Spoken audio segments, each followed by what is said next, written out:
नमस्कार आप सभी को। You are welcome college sister center पर। तो आज की इस वीडियो में हम लोग बात करेंगे झारखंड ओलंपियाड एग्जाम 2023 के बारे में, जहां पर 17 तारीख को एग्ज़ाम होने वाला है और आप लोग को एडमिट भी जारी कर दिया गया है। ठीक है, तो जो भी स्टूडेंट अभी तक एडमिट डाउनलोड नहीं किया वो लोग कर लीजिएगा और सर से साइन करा लीजिएगा। स्टैम्प जो अपना प्रधान अध्यापक है उनसे स्टैम्प भी लगा लीजिएगा स्कूल का।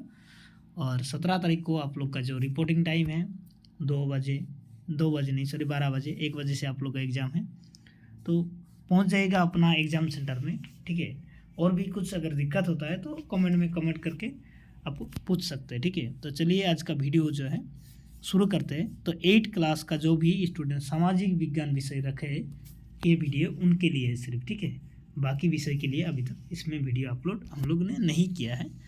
तो अगर आप लोग चाहते हैं तो कमेंट करके बोलिएगा कि कौन सा विषय में आप लोग को वीडियो चाहिए।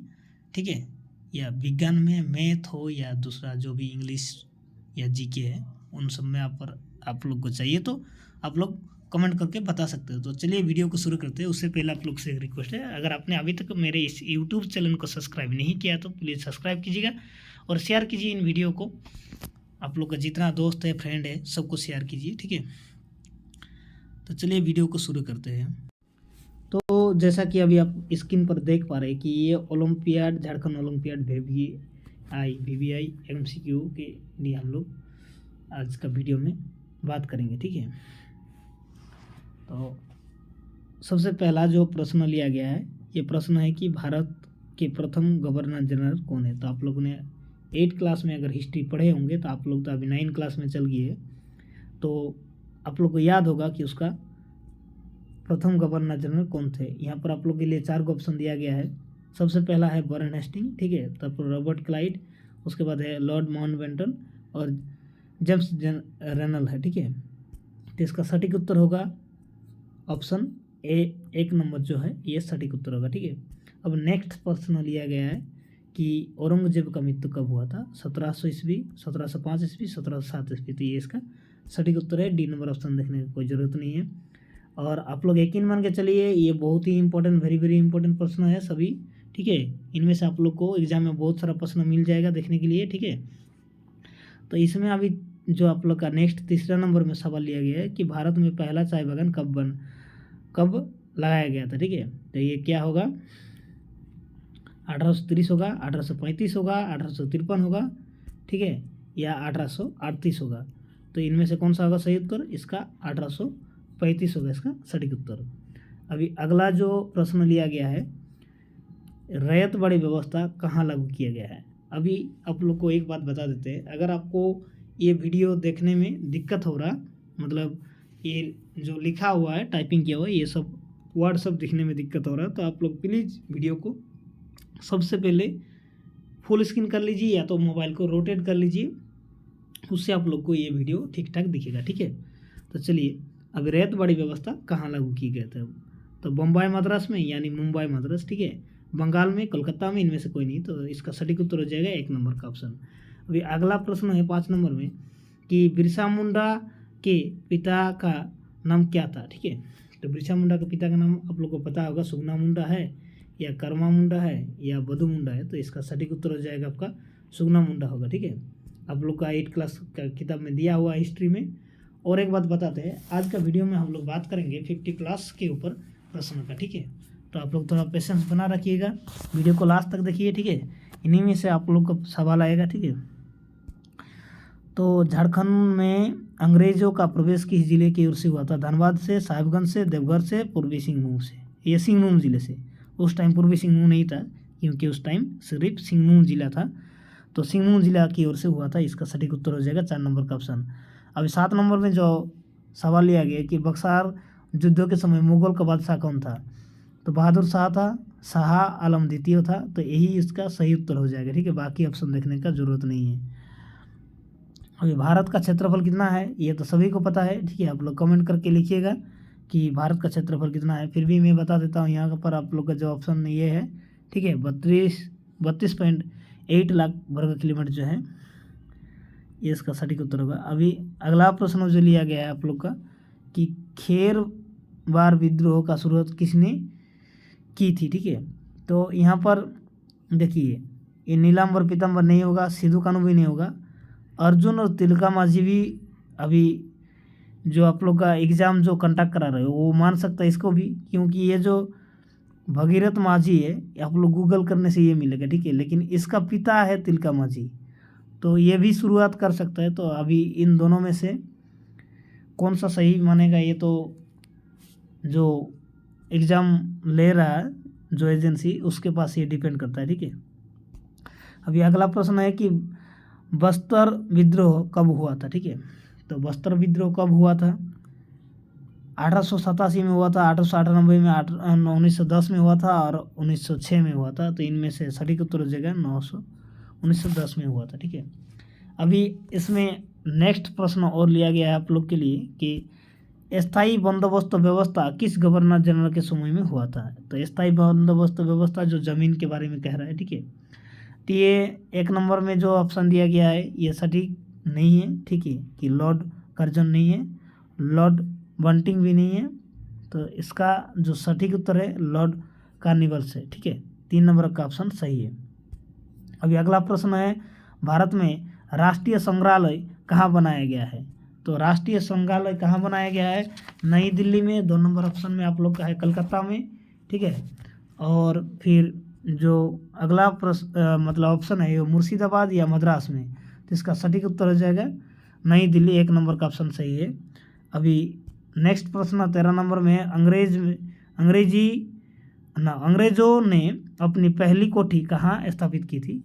तो ये आप लोग को पता होना चाहिए। सबसे पहले अंग्रेज कहाँ आया था? मद्रास, सूरत, कलकत्ता, मुंबई। तो कलकत्ता तो नहीं आया था, ठीक है, और मुंबई भी नहीं आया था, मद्रास भी नहीं आया था, तो सूरत आया था, ठीक है। सूरत जो भारत का मैप में आप लोग को 8 क्लास में पढ़ा होगा, ठीक है। और उसके बाद है रेगुलेटिंग एक्ट के तहत कलकत्ता के सर्वोच्च न्यायालय की स्थापना कब की गई। तो कलकत्ता के सर्वोच्च न्यायालय की स्थापना कब की गई? 1757 और 1771 और 1773। उसके बाद 1774। तो ये वाला सटीक होगा, 1774 नहीं है। अब बंगाल विद्रोह कब हुआ था, ठीक है। ये प्रश्न का ऑप्शन है कि 1859-60 में हुआ था, 1857-60 में हुआ था, 1849-50 में हुआ था और 1860-65 में हुआ था। तो बंगाल विद्रोह कब हुआ था? 59-60 में हुआ था, ठीक है। बंगाल विद्रोह 59-60 में हुआ था। तो 1 नंबर इसका सटीक उत्तर होगा। कौन सा जनजाति खुद को जंगल की संतान मानते हैं? मुंडा और बेगा, उरांव और खोड़। तो ये कौन सा सर, ये जो है बेगा, ये सटीक होगा, ठीक है। वास्को डी गामा भारत के किस बंदरगाह में पहुंचा था? तो ये कलिकट में पहुंचा था, ठीक है। ये ऑप्शन इसका सटीक होगा। सूरत, ये कलंदा, ये सब ठीक नहीं है, गलत है सब। निम्नलिखित में निम्न में से कौन सा मानव निर्मित संसाधन है? ये होगी आप लोग का जियोग्राफी यानी भूगोल का प्रश्न, ठीक है। अभी तो झरने का जल, कैंसर उपचार औषधि, सदाबहार वन, इनमें से कोई नहीं। तो 18 नंबर का आपका सही आंसर होगा कि कौन सा बोल रहा है कि निम्न मानव निर्मित संसाधन है। तो ये कैंसर का उपचार और औषधि, इसका सटीक उत्तर होगा। अभी अगला जो सवाल है, जो संसाधन कभी सभी जगह में पाए जाते हैं उसे क्या बोलते हैं? सर्वव्यापी, नवीकरणीय या स्थानीय संसाधन और अजैव संसाधन। तो इनमें से कौन सा होगा? सर्वव्यापी होगा। जो सब जगह में पाई जाती है उसे क्या कहते हैं? सर्वव्यापी संसाधन कहते हैं। अभी गैर परंपरागत ऊर्जा का स्रोत है। गैर परंपरागत ऊर्जा का स्रोत कौन सा है? पवन ऊर्जा, सौर ऊर्जा, जलीय ऊर्जा, इनमें से कोई नहीं। तो इसका सटीक उत्तर कौन होगा? ये सभी होगा, ठीक है। ये इनमें से सभी होगा। उद्योग की जननी किस खनिज को कहते हैं? कोयला, अब्रॉक, बॉक्साइट, तांबा। तो किसको कहते हैं? कोयला को कहते हैं, ठीक है। उद्योग का जननी कोयला है। अभी अगला जो प्रश्न है आप लोग के लिए, देखिए, देश की युवाओं के कौशल विकास हेतु प्रधानमंत्री कौशल विकास योजना कब से चलाई जा रही है? तो ये 22 नंबर का सवाल का जो सटीक उत्तर कौन सा होगा? देखिए, आप लोग भी बहुत अभी कौशल विकास पे में जा सकते हैं 10 पास करने के बाद या 12 पास करने के बाद। तो 2014 होगा, 15 होगा, 16 होगा, 17 होगा, कौन सा इसका सटीक होगा? तो इसका सटीक हो जाएगा आपका 2 नंबर का ऑप्शन। अभी 23 नंबर में जो प्रश्न है, जिन खनिजों को निकालने के लिए गहन कूपों की खुदाई की जाती है वह अखनन और प्रवेदन और वित्तीय खनन, कूपीय खनन। तो इसका सटीक उत्तर कौन सा आएगा 23 नंबर का? तो 23 नंबर का होगा सटीक उत्तर 1 नंबर का, जो 1 नंबर ऑप्शन में है वो आपका सही है, ये वाला ऑप्शन, ठीक है, आखनन। अभी जो 24 नंबर में जो सवाल लिया गया है कि पश्चिम एशिया का खनिज तेल किस प्रकार का संसाधन है? तो संभाव्य, सुगम, सुरक्षित है, वास्तविक है। तो 24 का जो आंसर है ये क्या होगा? ये वास्तविक है, ठीक है, ये वास्तविक है, ठीक है। 4 नंबर ऑप्शन का ये सटीक होगा। अभी आगे जो प्रश्न है, ठीक है, आगे प्रश्न क्या है कि निम्नलिखित में से कौन सा मानव निर्मित संसाधन है? तो मानव निर्मित संसाधन बोला है, मशीन है, लोहायक्स है, जल है, तो ये मशीन होगा और दूसरा कोई ऑप्शन देखने का जरूरत नहीं है। अभी निम्न में कौन सा संभाव्य संसाधन है? अब संसाधन का चैप्टर आप लोगों ने अच्छा से पढ़ लिया तो ये सवाल सब आप लोग का बन जाएगा अपने आप, ठीक है। तो केरल में मोनोजाइट, पश्चिम एशिया में खनिज तेल, झारखंड का बॉक्साइट, चट्टान 4 नंबर में है। तो इसका कौन सा सही होगा? चट्टान होगा, ठीक है। चट्टान क्या है? चट्टान एक संभाव्य संसाधन है। अभी नेक्स्ट जो आप लोग के लिए प्रश्न लिया गया है, भारत का बिस्मार्क किसे कहा जाता है? महात्मा गांधी, बाल गंगाधर तिलक, सरदार वल्लभ भाई पटेल और जवाहरलाल नेहरू। तो ये सरदार वल्लभ भाई पटेल होगा, ठीक है, 3 नंबर का ऑप्शन सही है। विश्व का सबसे बड़ा और लिखित संविधान किस देश में है? ये तो सबको पता है, भारत में है, ठीक है। आप लोगों ने अगर किताब में नहीं पढ़ा है तो आज मैं बता देता हूँ, ये भारत में है, ठीक है। ये गर्व की बात है हम लोग की अपनी। उसके बाद है कि शिक्षा का अधिकार कानून कब लागू किया गया है? शिक्षा का अधिकार कानून कब लागू किया गया? 1 अप्रैल 2010, 1 अप्रैल 2011, 1 अप्रैल 2009, 1 अप्रैल 2010। तो ये 29 नंबर का जो प्रश्न का सटीक उत्तर होगा 1 अप्रैल 2010, 1 नंबर का ऑप्शन सही है यहाँ पर। उसके बाद आप लोग के लिए प्रश्न लिया गया है कि वर्तमान में मौलिक अधिकार कितने हैं?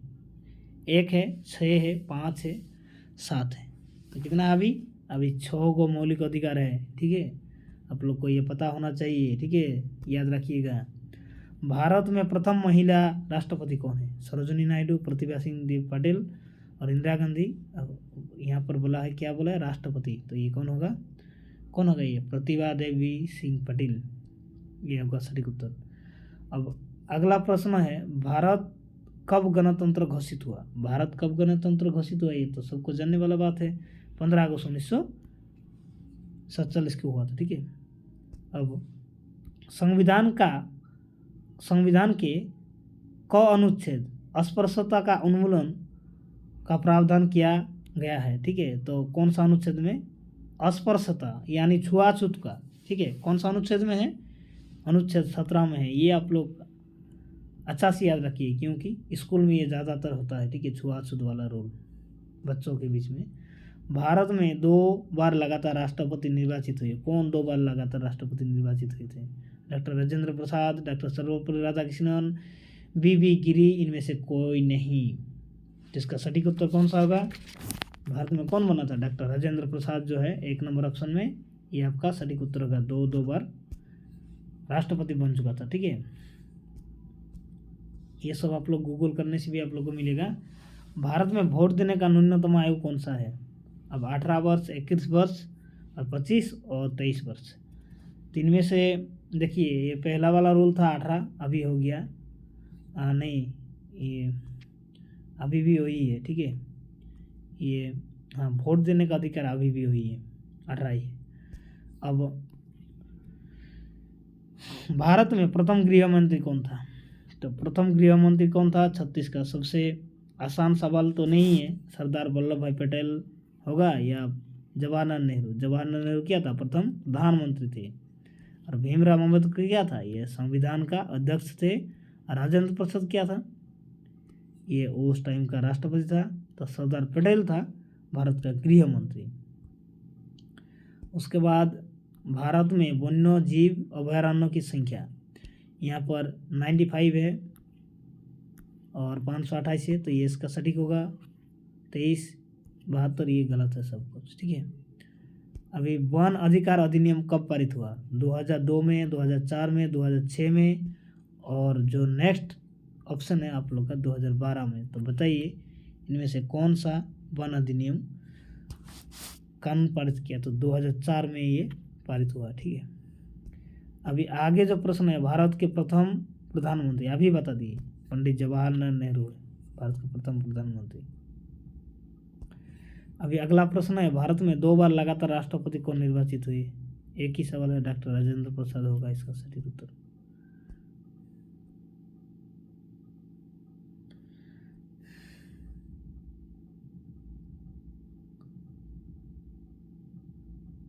अभी 35 नंबर में जो प्रश्न है आप लोग के लिए कि भारत में वोट देने का न्यूनतम आयु, ये दोबारा शायद टाइपिंग हो गया प्रश्न, तो इसका 18 होगा, ठीक है। भारत में गृह मंत्री कौन था? ये सरदार पटेल था। और भारत में, अच्छा ये डबल टाइपिंग हो गया। इसके बाद 38 नंबर में आप लोग का जो प्रश्न है कि वन अधिकार नियम कब पारित हुआ? 2004 में हुआ था। भारत का प्रथम प्रधानमंत्री नेहरू ही था। अब 40 में जो प्रश्न है, 42वीं संशोधन कब हुआ? ठीक है, तो 70 में हुआ था, 1970, 1973 और 1986 और 1976। तो ये इसका सटीक उत्तर होगा 4 नंबर। उसके बाद है कि अभिव्यक्ति की आज़ादी किस प्रकार की मौलिक अधिकार है? समान अधिकार, समानता का अधिकार, धार्मिक अधिकार, स्वतंत्रता का अधिकार। उसके बाद क्या है? न्यायिक के अधिकार।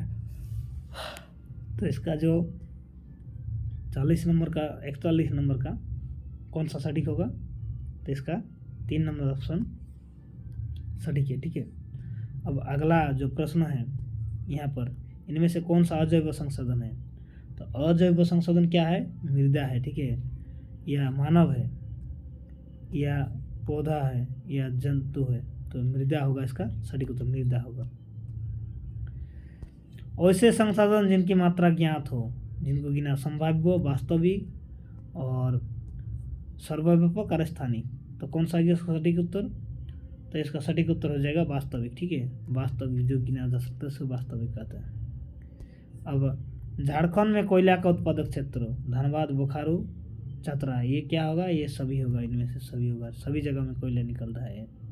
3 जगह का नाम दिया है, तीनों में निकलता है। विश्व की सबसे गहरी सोने का खनन, कोलार और कुलकंडी और कोवन या कालगुली, ठीक है। तो इसका सटीक उत्तर कौन सा होगा? जो कोलार, ठीक है। आप लोग KGF फिल्म देखे हैं? आप लोग शायद देखे होंगे। तो कोलार क्षेत्र में KGF फिल्म का उसी के उद्देश्य से बनाया गया, ठीक है। ये कर्नाटक में का। अब आदिवासी शब्द का अर्थ होता है मूल निवासी। क्या है? मूल निवासी आदिवासी शब्द का अर्थ है। अभी आगे जो आप लोग का प्रश्न दिया गया है नेक्स्ट प्रश्न में कि राष्ट्रध्वज के आदर करना हमारा मौलिक अधिकार है, मौलिक कर्तव्य है। कौन सा है? तो ये मौलिक कर्तव्य होगा, ठीक है। मौलिक कर्तव्य होगा राष्ट्रीय ध्वजा की करने का। नैतिक कर्तव्य और नीति ध्वजा ये नहीं होगा। अब आगे जो प्रश्न लिया गया है यह है कि राष्ट्रीय मानवाधिकार आयोग का गठन कब किया गया? तो ये कब किया गया था? 1993 में किया गया था। अब संविधान के किस भाग में मौलिक अधिकार का वर्णन है? 2 भाग में, 3 भाग में, 4 भाग में, इनमें से कोई नहीं, ठीक है। तो ये 3 भाग में था, ठीक है, ये 3 भाग में था। अब अगला है कि लोहा पुरुष किन उपाधि है? सुभाष चंद्र बोस, सरदार पटेल को मिला था, गांधी जी को भी नहीं मिला, ठीक है। तो ये था आज का 50 प्रश्न, ठीक है।